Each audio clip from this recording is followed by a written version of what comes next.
증인은 노태우 정부에서 1993년 대통령 비서실 통상산업비서관, 1996년 특허청장, 김대중 정부에서 98년 외교통상부 통상교섭본부장, 2001년 대통령 비서실 경제수석, 참여정부에서 2004년 국무조정실장, 2007년 38대 국무총리를 역임했고 박근혜 정부에서는 기후변화센터 이사장을 맡았으며 윤석열 정부에서는 2022년 5월부터 국무총리로 재직 중이죠. 그렇습니다. 예, 사망 묻겠습니다. 국무총리는 대통령을 보좌하고 대통령 유고 시에는 대통령의 권한을 대행하며 행정 각부를 지휘하는 그런 역할을 하죠. 예, 그렇습니다. 2024년 12월 3일 밤 회의 관련 사항 묻겠습니다. 증인은 2004년 12월 3일 밤 대통령실에서 비상계엄을 선포한 과정에 대해서 잘 알고 있죠. 네, 뭐 다 알지는 못합니다만 예, 제가 참여를 해서 묻겠습니다. 인지한 것은 알고 있습니다. 예.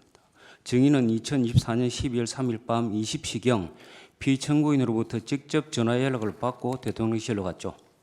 예, 그렇습니다. 당시 증인에게 누구에게도 말을 하지 않았으면 좋겠다. 그렇게 피청구인이 이야기했나요?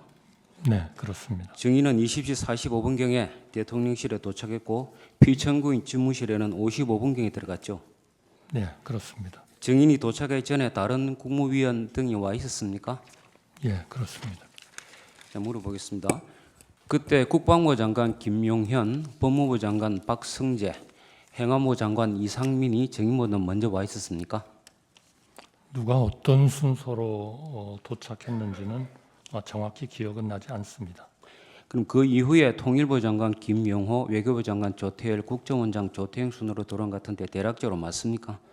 제가 그 순서에 대해서는 예. 기억이 분명하지 않습니다. 파랑 물어보겠습니다. 그러니까 그 무렵에 대통령 집무실에 있었던 사람은 피청구인, 증인, 국방부 장관, 법무부 장관, 통일부 장관, 외교부 장관, 국정원장 7인이었던 것은 맞죠? 대통령실에 도착한 후에 먼저 온 국무위원과 함께 집무실로 안내돼서 대통령님을 뵌 것은 기억합니다만 누가 어떤 순서로 도착했는지는 정확히 기억이 나지 않습니다. 그러니까 그 7인 중에서 국정원장은 국무회의 구성원이 아니기 때문에 피청구인을 포함한 국무회의 구성원은 그 당시에 6인 정도 된 것은 맞죠? 7인이 맞다면 그렇게 되지 않겠나 싶습니다. 이상임의 행안부 장관의 경우는 피청구인이 김용현 장관을 통해서 연락을 했고 나머지 6인은 피청구인이 직접 개별적으로 연락해서 들어오라고 한 것이죠. 각자 연락받은 과정은 잘 모릅니까? 제가 모르는 내용이라 답변 드리기 어렵겠습니다. 증인은 그 당시에 피청구인이 당일 22시에 계엄을 선포하기 위해서 KBS에 생방송을 미리 예약해 놓은 것 알고 있습니까? 대통령님의 계엄을 선포하실 계획이라는 것은 대통령님께 들어서 알았습니다만 구체적인 그런 계획은 알지 못했습니다. 피청구인이 10시에 생방송이 예약되어 있다 그런 이야기를 증인 등에게 하지 않았습니까? 네, 안 하셨습니다. 당시 집무실과 대집견실에서 피청구인이 계엄을 선포해야 하는 이유를 여러 가지 말한 것으로 보이는데 그 당시에 피청구인이 부정선거나 선관위와 관련된 내용을 언급한 적은 있습니까?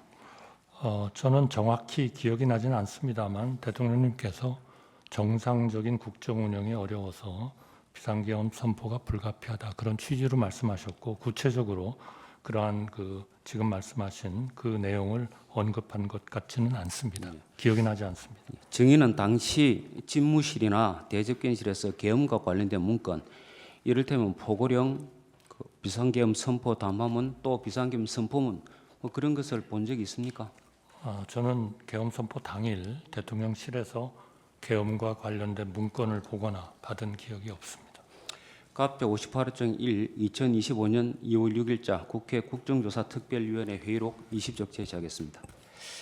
2024년 12월 6일자 국회 비상계엄 특위에서 증인에게 부성찬 의원이 비상계엄 선포문을 본 적이 있는 거 질의를 하자 증인이 예, 비상계엄이 선포되는 당시에는 제가 전혀 인지를 하지 못했고요. 비상계엄 해제 국무회의를 마치고 사무실로 출근하여 제 양복 뒷주머니에 있는 것을 알았습니다. 이렇게 진술한 사실 있죠? 예, 비상계엄 선포문을 어떻게 소작이 됐는지 그 경위가 전혀 기억이 나지 않습니까? 그 접어서 주머니에 넣은 것으로 진술하시던데. 네, 소지 경위는 전혀 기억이 나지 않습니다. 그 자리에서 받지 않았으면 그 받을 수 없는 문건 아니겠습니까? 예, 그러나 언제 어떻게 그거를 받았는지는 정말 기억이 없습니다. 이 비상계엄 선포문을 놓고 거기 모였던 7인이 어떤 비상계엄과 관련해서 대책회의를 한 거 아닙니까? 전혀 논의한 적 없습니다. 알겠습니다. 증인은 그 자리에서 대통령에게 계엄에 반대하는 의사를 표시하고 만류하였다고 했죠. 우리나라의 가장 중요한 것은 결국 경제고 또 대외 신인도입니다. 이 예, 두 개가 흔들려 버리면 간단하게 대답해 네. 그냥 반대했습니까? 그래서 지금까지 우리가 이루어온 국가의 핵심을 흔들 수 있다고도 생각해서 만류하였습니다. 그런 경제와 대외 신인도 국가의 핵심을 흔들 수 있다. 그거였습니다. 그러면 당시 그 비상계엄을 선포하는 것이 위헌적이고 위법적이다 하는 그런 이유로 반대하지는 않았습니까?